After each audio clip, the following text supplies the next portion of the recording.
So we're here with Mark Devlin. He's appeared at Eqranox and he's done a great talk all about kind of the occult knowledge about the different solstices. Yeah, that's how you pronounce it correct. Right. How's it been, Mark? Let's give a wee bit of background to yourself briefly, and then come in here. How did you get involved with the Rise Above crew? Yeah, so I'm a former club and radio DJ. I still do a bit of it, but I'm a full-time researcher now, an author, and I specialise in exposing the true nature of the music industry and what entertainment and popular culture is really used for. I got invited to come here to the Eqranox by Lance to do a talk specifically about equinoxes and solstices and their connections to the music industry. And you might think at first that there are no such connections. There shouldn't be if the music industry is all about just entertainment, but as my work has shown, it's about a lot more than that, pushing of agendas and occult symbolism and social engineering and this sort of thing. So I got set the challenge of looking at these important dates in the occult calendar, which were observed by pagan traditions of the past, and which are still used by the dark occultists who run these industries. And I pulled together a number of events that have happened in the music industry connected to the solstices, the equinoxes, and the midpoints known as the Sabbats. So it's all astrotheology, it's solar symbolism, and there's more events than people might realise that have happened in the music industry around these important dates.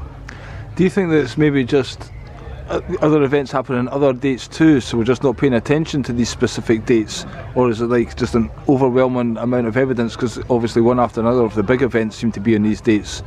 Yeah, well, it would be interesting to pick a random date, wouldn't it, like I don't know, August the 15th, and just see if interesting stuff happened on that date.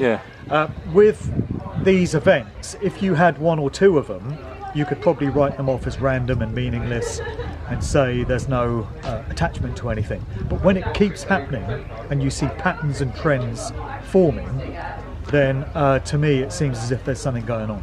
I thought the interesting one today specifically was like the Boris Johnson and the Halloween, why he came in the Saturday night, and to mention that one, and he could have waited till the Monday. That's right. So that shows an example of how these dates are important. Yeah. Well, he delivered that speech on Halloween. It was a Saturday evening in 2020, and it could have waited until Monday morning, but it was very important for them to announce it on Halloween, otherwise known as Samhain in the pagan calendar.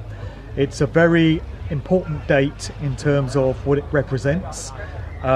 Initially, it was to do with the veneration of ancestors and consideration of the passage of life. But the dark occultists have turned it on its head, and they've created Halloween, which is a celebration of darkness. That's also the weekend where the clocks go, let me get it the right way round. Fall back. Go back, they fall back. So we're plunged into even more darkness than would otherwise be the case, ready for Halloween, because the occultists are celebrating that dark period of the year as the sun goes into its last cycle before the winter solstice. So Johnson came out on the 31st and he was like, we must act immediately. So we're shutting everything down on Thursday. Exactly. And Thursday was bonfire night, which is more symbolism. And so everything that was done to us in 2020 was done according to these occult dates, which are important to those who, you know, run all these institutions. Yep. So over the past, I don't know how many years, 10 years have you been writing books? You've got 3 versions of Musical Truth out. Would you like to talk a little bit about that? Yeah, I've been researching for about 15 years, best part of, and the first book that I put out was Musical Truth Volume 1, which was in early 2016, and that was based on 5 years worth of research into everything I'd come to know about the true nature of the music industry. So then I put out Volume 2 in early 2018 because there was much more to tell. And I wrote Volume 3 during the COVID madness, during lockdowns, helped to pass the time, you know, and there was a lot to say. There was a lot to say. So I completed the trilogy, and Volume 3 is all about how the entertainment industry and musicians specifically have been used to further the COVID agenda. They were just pushing the official narrative, and that's how it was quite neat, actually, the way that trilogy finished off, because I hadn't planned it that way. But everything I'd been saying in the previous 2 books about the true nature of these celebrities proved itself to be true, through their absolute complicity Yeah. with the official narrative in 2020 and beyond. And we had very few voices of dissent, Of rock and very roll. few rebels, very few rock stars, as we've come to expect them to be.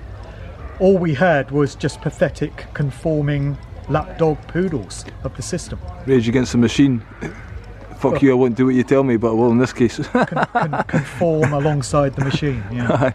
Yeah, so great books. And you've also written another book you're writing a sequel for just now. The Cause and the Cure. Yeah. Would you like So I put this book out in 2019, and this was an allegorical novel.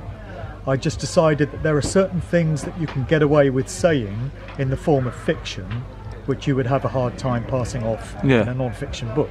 So I thought, well, I can literally put words into the mouths of my characters and put across messages and teachings in the form of fiction. So I had a great time writing that book. It's set in 1990 and 1991 in Oxford, full of period detail from the time. And on the surface, it's a murder mystery thriller set in Oxford, but it's got loads of layered elements. So there's symbolism, allegory, metaphors, natural law teachings.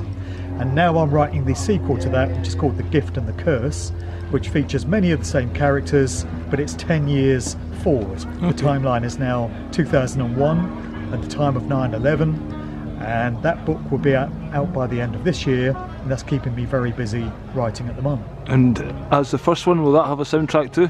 It will, yeah. From that I think era? The Cause and the Cure is probably the first novel to come with its own soundtrack, movie-style soundtrack, and I'll definitely be doing that with this one as well. That's cool. You got any tracks in mind for it just now? Well, I have, yeah. There's going to be some of the dance music tracks that were around, some of the hip-hop tracks that were around at that time, and I'm still working on compiling it, but I know it's going to be a good one. You also do good podcasts of Good Vibrations where you put out conscious music on a regular basis. Yeah, well, I've got Good Vibrations, which is my conversation-based podcast, okay, yeah. What's that and then one? I do The Sound of Freedom, Yeah. which is a conscious music podcast. I bring together meaningful message music by real artists, you know, those that have had something to say over the course of the past 3 years and haven't had a problem expressing themselves. This is what we should have been getting from the mainstream A-list household name artists, but we haven't. That job's been left to the real music makers, the ones that don't have a record deal, the ones that most people have never heard of, but they make an incredible, empowering truth music in these times. And I like bringing that all together with my Sound of Freedom podcast. So it's a one-stop shop for all that good stuff. Yeah, the episodes I've listened to have been really inspired by the music and the artists that you find and where you dig them up from. I don't know, but it's really great stuff. And today, in the past few days at Rise Above, again, it's good to hear these conscious artists speak out. Sure. So yeah, Should be more of them.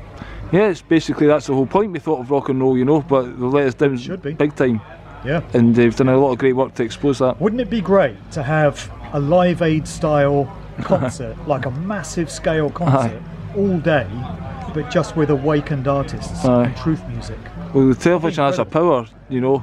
You could use TV for a week, I think, and change the world if it was used the correct way. That's right. But unfortunately it gets used for nefarious purposes, and Bob Geldof and all that stuff back in the day, how much money went to Africa, and you know, then they fund all these pharmaceutical industries to put their systems in place, so it's all a big scam basically. And this grassroots thing, it's important that we get together and keep these things going, so thanks for making an effort on behalf of Lance, I guess, of coming and supporting these events, you know. No worries, yeah. We all do what we can.